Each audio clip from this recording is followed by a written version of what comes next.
कुछ लोग, खासकर जो भाजपा की विचारधारा वाले हैं, भाजपा के सपोर्टर हैं, जब से विनेश की डिस्क्वालिफिकेशन की खबर आई तो वो लोग ये कह रहे हैं कि भाई विनेश फोगाट ने तो पहले ही गलत किया था, वो पहले 53 किलो की कैटेगरी में खेलती थी, वो 50 किलो की कैटेगरी में क्यों आई, 50 किलो की कैटेगरी में आके उन्होंने दूसरों का हक छीन लिया। इस तरीके के दुष्प्रचार कुछ भाजपा के सपोर्टर्स द्वारा किए जा रहे थे। मैं उन साथियों को एक बात कहना चाह रहा हूं। देखिए, पहली बात तो ये कि जो वो 50 किलोग्राम में गई है, वो 50 किलोग्राम में यहां से क्वालिफाई होके ही गई है। जब कोई भी इंसान अपना वेट घटाता है तो निश्चित तौर पे उसकी स्ट्रेंथ भी घटती है।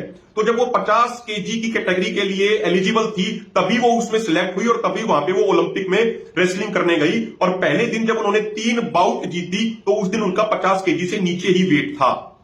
और दूसरी महत्वपूर्ण बात आपको मैं बता दूं, जो इस 50 केजी की कैटेगरी में अमेरिका की जिस रेसलर सारा एन हिंटरबाल्ट ने गोल्ड मेडल जीता है, वो 2018 में 55 और उसके बाद 53 किलो की कैटेगरी में वो स्वयं भी खेली है, जो अब की बार 50 किलो की कैटेगरी में खेल रही थी। और 50 किलो की कैटेगरी में खेलते हुए उन्होंने गोल्ड मेडल जीता।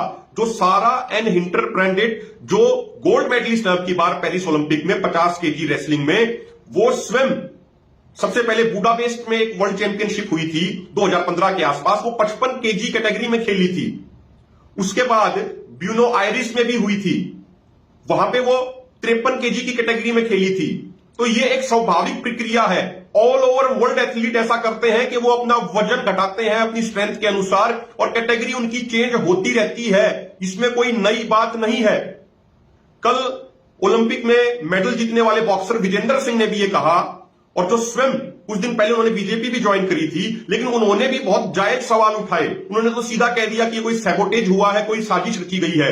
उन्होंने ये तक कहा कि कई बार जरूरत पड़ने पे एथलीट एक रात में ही 5 से 7 किलो अपना वजन कम कर लेते हैं। उन्होंने तो कहा 5 से 7 किलो तक वजन कम कर लेते हैं। और आपको एक और महत्वपूर्ण बात बताऊं, अभी एक न्यूज में पढ़ रहा था आज दोपहर में, कुछ दिन पहले पोलैंड में एक बॉक्सिंग की चैंपियनशिप थी और वहां पे भारत की बहुत एक सफल खिलाड़ी और भारत की बहुत रिस्पेक्टेड खिलाड़ी मैरी कॉम वहां पे शामिल होने गई थी। लेकिन जब वो उन्होंने वहां पे लैंड किया तो उनका वेट था, वो 48 किलो से 2 केजी ज्यादा था। उनको खेलना था 48 किलो की कैटेगरी में, लेकिन उनका वेट हो गया था 50 किलो। तो उन्होंने 4 घंटे मेहनत करके, जो वेट होना था उससे पहले 4 घंटे उन्होंने लगातार मेहनत करी और अपना 2 केजी बढ़ा हुआ वेट घटा के 48 के अंडर ले आई और फिर उन्होंने वहां पे चैंपियनशिप में भाग लिया और वहां पे वो जीती भी। तो ये एक नेचुरल प्रक्रिया है। ऐसा नहीं है कि कोई ये विनेश फोगाट नहीं किया हो, ऐसा लगभग तमाम रेसलर, तमाम एथलीट करते हैं। तो जो ये कुछ भाजपा के विचारधारा वाले, भाजपा के सपोर्टर अज्ञानतावश मूर्खतापूर्ण तरीके से विनेश फोगाट को टारगेट कर रहे हैं, उनसे हम एक ही बात कहना चाहेंगे, थोड़ा स्टडी किया कीजिए। ऐसी मूर्खतापूर्ण बातें मत किया कीजिए हमेशा, ताकि हर जगह आपका मजाक उड़े। थोड़ा पढ़ा भी कीजिए। विरोध में इतने अंधे भी मत हो जाओ कि कुछ भी अनाप शनाप बकने लग जाओ। पहले थोड़ा रिसर्च वर्क करो, पहले चीजों के बारे में जानो, समझो और उसके बाद बोलो। अगली बात साथियों, आज इंडियन एक्सप्रेस में एक लेख छपा।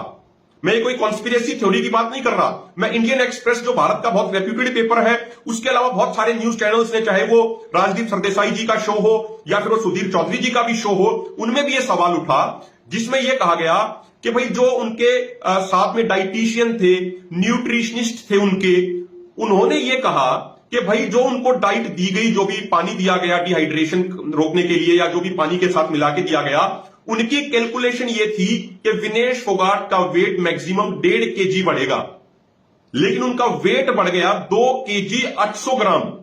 ये इंडियन एक्सप्रेस में साफ लिखा है कि न्यूट्रिशनिस्ट ने कहा, उनकी समझ ये थी कि वेट जो बढ़ेगा वो मैक्सिमम 1 किलो 500 ग्राम बढ़ेगा, लेकिन वेट बढ़ा 2 किलो 800 ग्राम।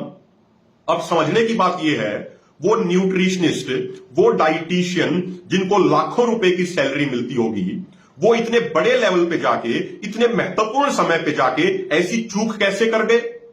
अगर उनसे ये चूक होगी, इसका मतलब वो वेल क्वालिफाइड नहीं है और इतने महत्वपूर्ण समय पे उन्होंने चूक करी। और अगर उनसे चूक नहीं हुई, अगर उनकी कैलकुलेशन सही थी, तो इसका मतलब ये हुआ कि किसी ने कोई आउटसाइड सब्सटेंस उसमें डिसॉल्व किया होगा उस लिक्विड में। कुछ तो कारण रहे होंगे ना। जब न्यूट्रिशनिस्ट ये कह रहे हैं, जब डाइटिशियन ये कह रहे हैं कि भाई इससे मैक्सिमम वेट 1.5 किलो बढ़ना चाहिए, लेकिन वेट बढ़ गया 2 किलो 800 ग्राम, लगभग डबल से थोड़ा ही कम। अगर 50-100 ग्राम ज्यादा बढ़ जाता तो मान लिया जाता भाई फ्लक्चुएशन होगी, लेकिन वेट तो लगभग डबल के आसपास चला गया। तो इसका जिम्मेदार कौन है भाई? अगर उन्होंने लापरवाही बरती है, उन डाइटिशियंस ने, उन न्यूट्रिशनिस्ट ने, उनके स्टाफ ने अगर लापरवाही बरती है तो उनके ऊपर तो बड़ी कार्रवाई होनी चाहिए, उनको तो जेल में भेजा जाना चाहिए। पूरे देश की उम्मीद जिस मेडल के लिए थी, पूरा देश उस मेडल के लिए उम्मीदें लगाए बैठे था। विनेश फोगाट जिन्होंने अपना पूरा जीवन लगा दिया, जिन्होंने संघर्ष करते रही, वो करते रही। 2001 में वो कुश्ती में आई और आज तक संघर्ष ही उन्होंने देखा, संघर्ष के अलावा उन्होंने कुछ नहीं देखा। तो ये तो बहुत बड़ा मजाक कर दिया गया उनके संघर्ष के साथ, पूरे देश की उम्मीदों के साथ। तो इसकी तो जांच होनी चाहिए कि भाई ये कैसे हो गया। अगली बात जो महत्वपूर्ण है, जो भारत का रेसलिंग फेडरेशन है, आपको पता होगा हमारी ही सरकार ने उस रेसलिंग फेडरेशन को बर्खास्त कर दिया था, सस्पेंड कर दिया था, क्योंकि भारत सरकार ने, केंद्र सरकार ने भी ये माना कि जो नए इसके अध्यक्ष संजय सिंह चुन के आए हैं, वो संजय सिंह ब्रजभूषण शरण के ही बहुत करीबी हैं और जो लीगल फॉर्मेलिटीज और रूल रेगुलेशन फॉलो किए जाने चाहिए थे, वो रूल रेगुलेशन फॉलो नहीं किए गए, वो लीगल फॉर्मेलिटीज पूरी नहीं की गई। इसीलिए फेडरेशन को और उनके नवनियुक्त अध्यक्ष संजय सिंह को बर्खास्त कर दिया था। लेकिन वो संजय सिंह भी पेरिस में गए हुए हैं। भाई वो पेरिस में क्या करने गए हुए हैं? एक फेडरेशन जब बर्खास्त है, उसका अध्यक्ष जब बर्खास्त है, तो बर्खास्त फेडरेशन का बर्खास्त अध्यक्ष ओलंपिक में वहां पे क्यों गया हुआ है भाई? पेरिस में क्यों गया हुआ है? कल हमारे देश के खेल मंत्री बड़े चीख चीख के संसद में कह रहे थे कि उन्होंने विनेश फोगाट के ऊपर लगभग 70 लाख रुपए खर्च कर दिया उनकी सरकार ने। वो ऐसे चीख रहे थे जैसे उन्होंने अपनी जेब से खर्च किए हों या उनकी सरकार ने अपनी जेब से खर्च किए हों। वो खेल मंत्री ये बताएंगे कि ये संजय सिंह किसके पैसे पे गए हुए हैं, इनके साथ कितने लोग गए हुए हैं, उनके ऊपर कितना पैसा खर्च हो रहा है, और जो उनके ऊपर पैसा खर्च हो रहा है वो कहां से आ रहा है? वो सरकार का पैसा नहीं है, वो इस देश की जनता के टैक्स का पैसा है। तो इस चीज का भी जवाब उनको देना चाहिए। और एक और महत्वपूर्ण बात देखिए, ये महत्वपूर्ण बात यहां पे इसलिए है कि जो इंटरनेशनल ओलंपिक कमेटी है उसमें अब की बार नीता अंबानी जी गई हुई है, पहले भी वही थी। और जो डॉक्टर है, चीफ मेडिकल डॉक्टर, वो भी अंबानी ग्रुप के एक जो कोकिलाबेन हॉस्पिटल है उसके पारदीवाला है एक डॉक्टर। उनको बताया जाता है कि बहुत अच्छे डॉक्टर हैं, लेकिन वो अंबानी ग्रुप का जो हॉस्पिटल है उसी से जुड़े हुए हैं, वही चीफ मेडिकल ऑफिसर के तौर पे गए हुए हैं।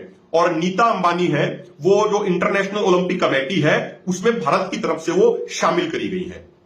हमारा एक सवाल है, आपको नहीं लगता क्या कि इंटरनेशनल ओलंपिक कमेटी में कोई ऐसे खिलाड़ी, ऐसे पूर्व खिलाड़ी को शामिल किया जाना चाहिए था जिसने स्वयं ओलंपिक खेला हो, जिसको चीजों के बारे में जानकारी हो, या कोई ऐसा अधिकारी हो, कोई कोच हो जो इन चीजों को बारीकी से जानता हो? आपको नहीं लगता कि क्या उस खिलाड़ी को, पूर्व खिलाड़ी या पूर्व अधिकारी या पूर्व कोच को शामिल किया जाना चाहिए था? लेकिन शामिल किया गया नीता अंबानी को। अगर किसी पूर्व ओलंपियन को शामिल किया जाता तो हो सकता था वो टाइमली इस मामले पे अपील करता, हो सकता है वो टाइमली मजबूत तरीके से अपना प्रोटेस्ट दर्ज कराता। और जैसे बहुत सारे पहलवान कह रहे हैं कि भाई अब वहां पे अगर मजबूती से अपील करी जाती तो उनको आधा घंटा या 1 घंटा दिया जा सकता था जब उनका वेट मापा जा रहा था। लेकिन खबरों के अनुसार मैं एक बात कह रहा हूं कि खबरों में यह चल रहा है कि जब देश के प्रधानमंत्री ने पीटी उषा जी को फोन लगाया और फिर पीटी उषा जी ने अपना विरोध दर्ज कराया, उस समय तक तो कई घंटे का समय गुजर चुका था। अगर नीता अंबानी जी की जगह कोई पूर्व ओलंपियन होता तो शायद वो बेहतर तरीके से स्थिति को संभाल सकता था।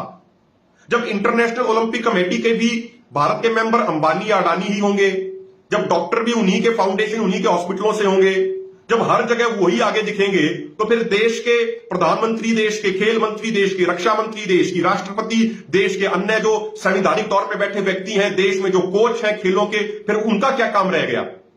जब सब जगह वही लोग दिखेंगे, सिर्फ पैसों के दम पे हर जगह वही लोग सिलेक्ट होंगे, तो फिर एक काम करो, देश के प्रधानमंत्री भी उन्हीं अंबानी अडानी को बना दो, देश के रक्षा मंत्री भी उन्हीं के परिवारों में से बना दो, देश के वित्त मंत्री भी उन्हीं के परिवारों में से बना दो। फिर 140 करोड़ लोगों की जनसंख्या फिर यह क्या करने के लिए रह गई? ये सिर्फ ताली और थाली बजाने के लिए रह गई और कुछ करने के लिए नहीं रही क्या ये जनता? तो ये बहुत महत्वपूर्ण सवाल है जिनके जवाब हमारे देश की सरकार को देने चाहिए और हमारे देश की जनता को ये सवाल सरकारों से पूछने चाहिए।